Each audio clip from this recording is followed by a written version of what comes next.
Hello friends, ಇವತ್ತಿನ recipe ಬಂದು ಪರೋಟ ಮತ್ತು ಗ್ರೀನ್ ಪೀಸ್ದು ಕರಿ ಮಾಡ್ತಾಯಿದ್ದೀನಿ ನನ್ನ ಸ್ಟೈಲಲ್ಲಿ. ಬನ್ನಿ ಹೇಗೆ ಮಾಡೋದು ಅಂತ ಇವತ್ತಿನ ವ್ಲಾಗಲ್ಲಿ ನೋಡೋಣ. ಫಸ್ಟ್ ನಾವು ಪರೋಟಾಗೆ ಹಿಟ್ಟು ಕಲಸಿ ಇಟ್ಕೊಂಬಿಡೋಣ. ಏಕೆಂದರೆ ಪರೋಟಾಗೆ ಹಿಟ್ಟು 3 to 4 hours ನೆನಿಬೇಕು.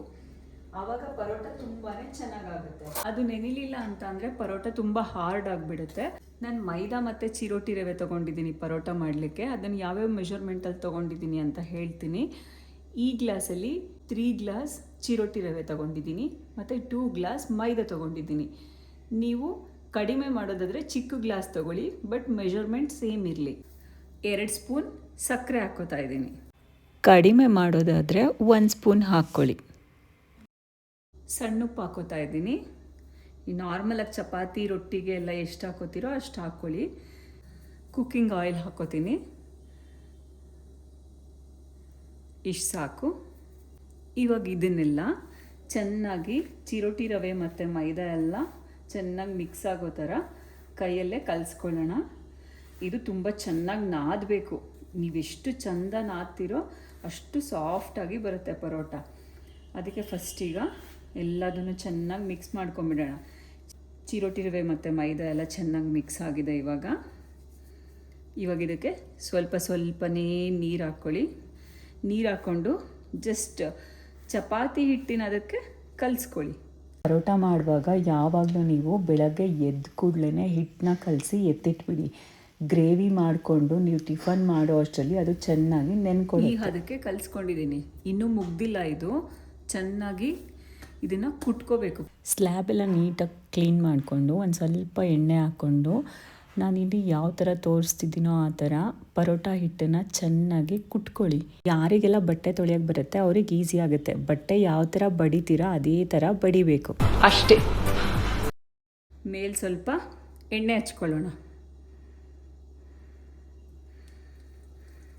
ನೋಡಿ, ಈ ಥರ ಒಂದು ಬೌಲ್ಗೆ ಹಾಕ್ಬಿಟ್ಟು ಲಿಡ್ ಕ್ಲೋಸ್ ಮಾಡಿಬಿಟ್ಟು 3 to 4 hours ಇದನ್ನು ನೆನೆಯಕ್ಕೆ ಬಿಟ್ಬಿಡೋಣ. ಆಮೇಲೆ ಮಾಡುವಾಗ ಒಂದು 5 minutes ಕುಟ್ಕೋಬೇಕು ಈ ಹಿಟ್ಟನ್ನು. ಆವಾಗ ತೋರಿಸ್ತೀನಿ ಇನ್ನೊಂದು ಸಲ. ಪರೋಟ ಹಿಟ್ಟು ನೆನೆಯೋ ಅಷ್ಟರಲ್ಲಿ ಅದಕ್ಕೆ ನಾವೊಂದು ಮಸ್ತಾಗಿರೋ ಆಲೂ ಮತ್ತು ಗ್ರೀನ್ ಪೀಸ್ ಕರಿ ಮಾಡ್ಕೊಳ್ಳೋಣ. ಬನ್ನಿ, ಅದಕ್ಕೆ ಫಸ್ಟು ಏನೇನು ಇಂಗ್ರೀಡಿಯೆಂಟ್ಸ್ ಬೇಕು ಅಂತ ನೋಡ್ಕೊಳ್ಳೋಣ. ಶುಂಠಿ 1 ಇಂಚಸ್ದು 2 ಪೀಸ್ನ ಚಿಕ್ಕದಾಗಿ ಕಟ್ ಮಾಡಿ ಇಟ್ಕೊಂಡಿದ್ದೀನಿ. ಮತ್ತು 1 ಗಡ್ಡೆ ಬೆಳ್ಳುಳ್ಳಿನ ದೊಡ್ಡದು ಸಿಪ್ಪೆ ತೆಗೆದು ಕ್ಲೀನ್ ಮಾಡಿ ಇಟ್ಕೊಂಡಿದ್ದೀನಿ. ಖಾರಕ್ಕೆ ಎಷ್ಟು ಬೇಕೋ ಅಷ್ಟು ಹಸಿರು ಮೆಣಸಿನ್ಕಾಯಿ, ಖಾರದ ಪುಡಿನೂ ಹಾಕೋದ್ರಿಂದ ಅರ್ಧ ಹಸಿರು ಮೆಣಸಿನ್ಕಾಯಿ ಅರ್ಧ ಖಾರದ ಪುಡಿ ಹಾಕ್ಕೊಳ್ಳೋಣ.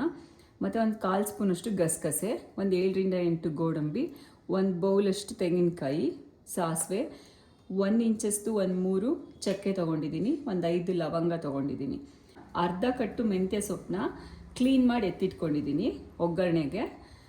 ಖಾರದ ಪುಡಿ 1 ಸ್ಪೂನ್ ತೊಗೊಂಡಿದ್ದೀನಿ, ಧನಿಯಾ ಪುಡಿ ಅಂದರೆ ಸಾಂಬಾರು ಪುಡಿ 1 ಸ್ಪೂನ್ ತೊಗೊಂಡಿದ್ದೀನಿ, ಕೊತ್ತಂಬರಿ ಸೊಪ್ಪು, ಮತ್ತು ಒಂದು 4 ಈರುಳ್ಳಿನ ಈ ಥರ ಸ್ಲೈಸ್ ಮಾಡಿ ಇಟ್ಕೊಂಡಿದ್ದೀನಿ, ಮತ್ತು ಬಟಾಣಿ, ಆಲೂಗಡ್ಡೆ ಒಂದು 4ನ ಕ್ಲೀನ್ ಮಾಡಿ ಇಟ್ಕೊಂಡಿದ್ದೀನಿ. ಅದನ್ನು ದೊಡ್ಡದಾಗಿ ಕಟ್ ಮಾಡ್ಕೊಳ್ಳೋಣ.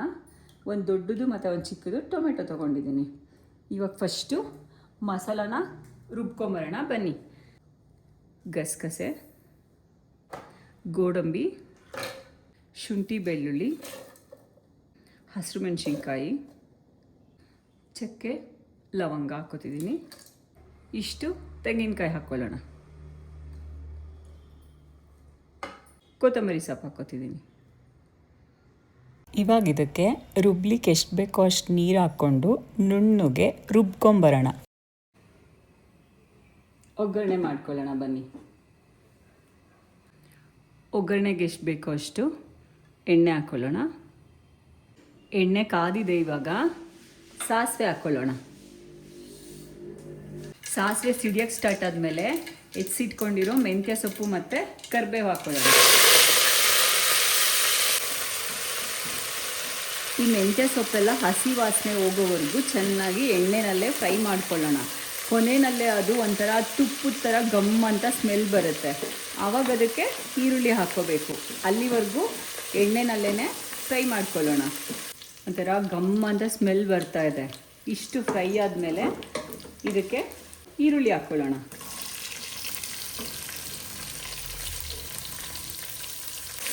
ಇದನ್ನು ಸ್ವಲ್ಪ ಒಗ್ಗರಣೆನಲ್ಲಿ ಫ್ರೈ ಮಾಡ್ಕೊಳ್ಳೋಣ ಒಂದು 2 ಮಿನಿಟ್ಸ್. ನೋಡಿ ಈರುಳ್ಳಿ ಎಲ್ಲ ಇವಾಗ ಸ್ವಲ್ಪ ಬ್ರೌನ್ ಆಗಿದೆ. ಇಷ್ಟು ಫ್ರೈ ಆದಮೇಲೆ ಇದಕ್ಕೆ ಎತ್ತಿಟ್ಕೊಂಡಿರೋ ಬಟಾಣಿ ಹಾಕ್ಕೊಳ್ಳೋಣ.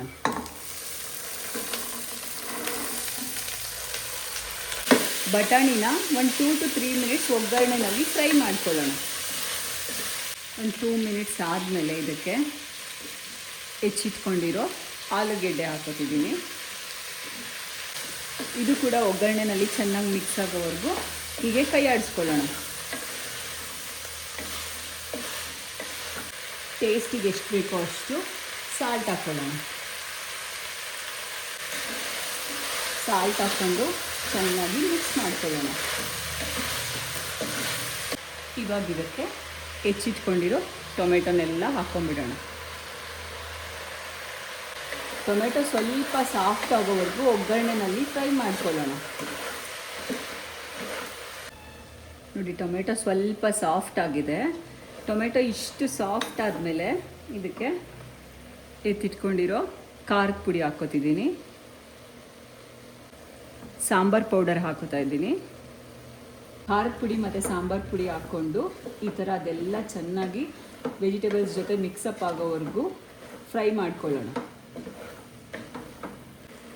ನೋಡಿ ಇವಾಗ ಇದೆಲ್ಲ ಚೆನ್ನಾಗಿ ಮಿಕ್ಸ್ ಆಗಿದೆ.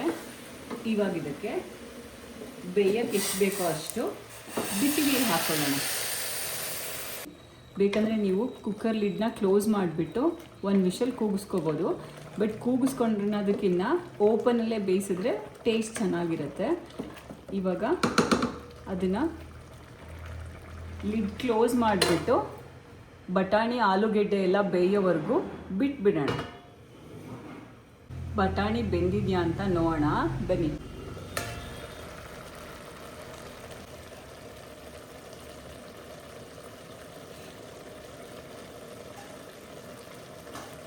ಬಟಾಣಿ ಬೆಂದಿದೆ. ಬಟಾಣಿ ಆಲೂಗೆಡ್ಡೆ ಎಲ್ಲ ಚೆನ್ನಾಗಿ ಬೆಂದಿದೆ. ಇವಾಗ ಇದಕ್ಕೆ ರುಬ್ಬಿಟ್ಕೊಂಡಿರೋ ಮಸಾಲೆನೆಲ್ಲ ಹಾಕ್ಕೊಳ್ಳೋಣ. ಮಸಾಲ ಹಾಕಿದ ಮೇಲೆ ಅದೆಲ್ಲ ಹಸಿ ವಾಸನೆ ಹೋಗಿ ಚೆನ್ನಾಗಿ ಎಣ್ಣೆ ಬಿಡೋವರೆಗೂ ಕುದಿಸ್ಕೋಬೇಕು. ಲಿಡ್ ಕ್ಲೋಸ್ ಮಾಡಿಬಿಟ್ಟು ಸಿಮ್ಮಲ್ಲಿ ಇಟ್ಟಿದ್ದೀನಿ. ಒಂದು 5 ಮಿನಿಟ್ಸ್ ಅದೆಲ್ಲ ಕುದೀಲಿ. ಲಿಡ್ ಓಪನ್ ಮಾಡಿಬಿಟ್ಟು ನೋಡೋಣ.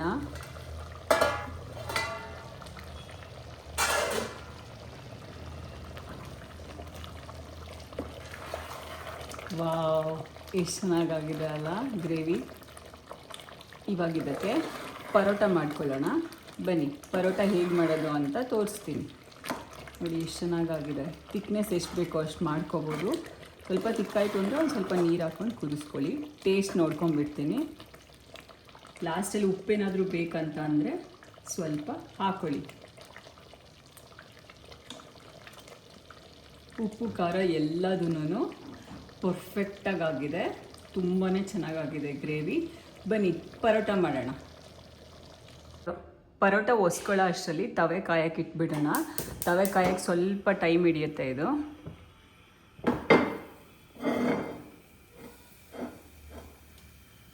ಪರೋಟ ಒಸ್ಕೊಳ್ಳೋಣ ಬನ್ನಿ. ಈಗ ಎದ್ದು ಕೂಡಲೇ ಹಿಟ್ಟು ಕಲಸಿಟ್ಟಿದ್ದೆ ಪರೋಟಾಗೆ. ಇವಾಗ ಇದನ್ನು ಇನ್ನೊಂದು ಸಲ ಚೆನ್ನಾಗಿ ನಾದ್ಕೊಳ್ಳೋಣ ಸ್ಲ್ಯಾಬ್ ಮೇಲೆ ಹಾಕ್ಕೊಂಡು.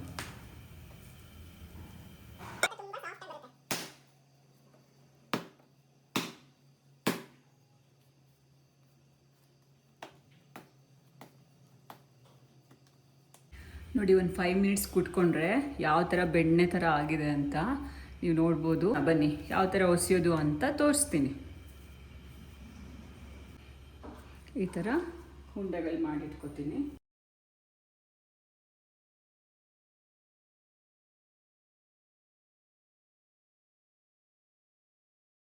ಸ್ವಲ್ಪ ಸ್ಲ್ಯಾಬಿಗೆ ಎಣ್ಣೆ ಹಚ್ಕೊಂಡು ಒಂದೊಂದನೇ ವಸ್ತು ಎತ್ತಿಟ್ಕೊಳ್ಳೋಣ.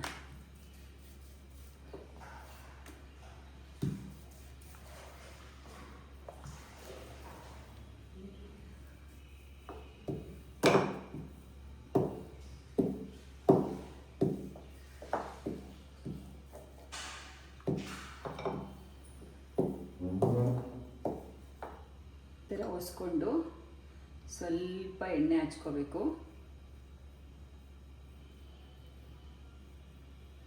ಎಣ್ಣೆ ಹಚ್ಕೊಂಡು ಸ್ವಲ್ಪ ಇದನ್ನೆಲ್ಲ ಹಿಟ್ಟು ಉದುರಿಸ್ಕೊತೀನಿ ಈ ಥರ, ಯಾಕೆಂದರೆ ಅದು ಸ್ವಲ್ಪ ಸಾಫ್ಟಾಗಿ ಬಿಡಿಯಾಗಿ ಬರಲಿ ಅಂತ.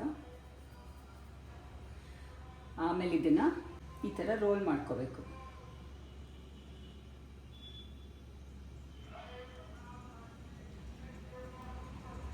ಈ ಥರ ರೋಲ್ ಮಾಡಿಕೊಂಡು ಮತ್ತೆ ಇದನ್ನು ಈ ಥರ ಸುರುಳಿ ಥರ ಸುತ್ಕೋಬೇಕು. ಈ ಥರ ಮಾಡ್ಕೊಂಡು ಇಟ್ಕೊಂಡ್ರೆ ಬೇಗ ಒಸಿಬೋದು ಪರೋಟಾನ.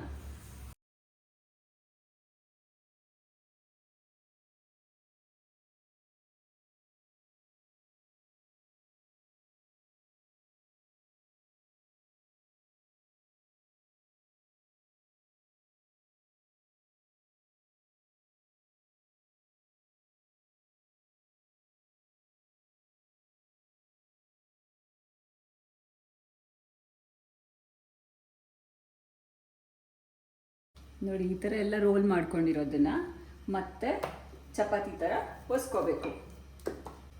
ಇದು ಸ್ವಲ್ಪ ಇಗ್ಗದ ಕಷ್ಟನೇ, ಬಟ್ ನೀವು ತುಂಬಾ ತೆಳುಗೆ ಒಸ್ಕೋಬೇಕು. ದಪ್ಪ ಒಸ್ಕೊಂಡ್ರೆ ಪರೋಟ ಹಾರ್ಡ್ ಆಗಿಬಿಡುತ್ತೆ, ತುಂಬ ತೆಳು ಒಸ್ಕೊಂಡ್ರೆ ಸಾಫ್ಟಾಗಿ ಚೆನ್ನಾಗಿರುತ್ತೆ.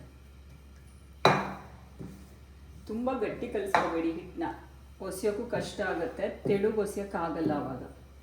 ಚಪಾತಿ ಹಿಟ್ಟಿನ ಹದಕ್ಕಿದ್ರೆ ಈಸಿಯಾಗಿ ಬರುತ್ತೆ.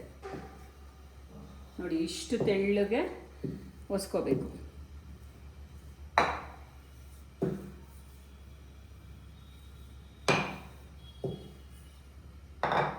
ಇವಾಗ ತವೆ ಕಾದಿದೆ, ಬೇಯಿಸ್ಕೊಳ್ಳೋಣ. ಎಣ್ಣೆ ಹಾಕ್ಕೊಂಡು ಎರಡು ಸೈಡು ಬೇಯಿಸ್ಕೊಳ್ಳೋಣ.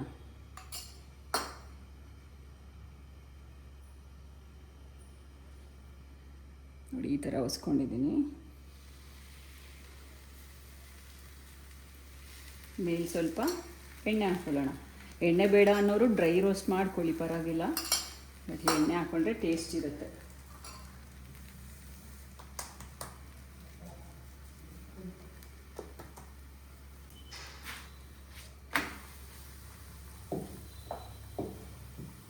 ಇದು ಬಿಸಿನೇ ತಿನ್ನಬೇಕು, ತಣ್ಣಗಾದರೆ ಚೆನ್ನಾಗಿರಲ್ಲ. ನೋಡಿ ಪರೋಟ ರೆಡಿಯಾಗಿದೆ. ಗ್ರೇವಿ ಜೊತೆ ಟೇಸ್ಟ್ ಮಾಡೋಣ. ನೋಡಿ ಎಷ್ಟು ಚೆನ್ನಾಗಾಗಿದೆ ಗ್ರೇವಿ.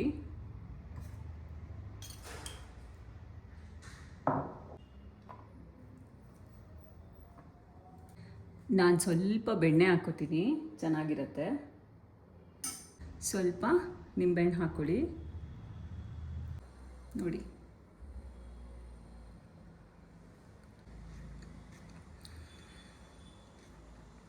ಸೂಪರಾಗಿದೆ ಗ್ರೇವಿ, ಪರೋಟ ಜೊತೆ ಸಕ್ಕತ್ತಾಗಿದೆ.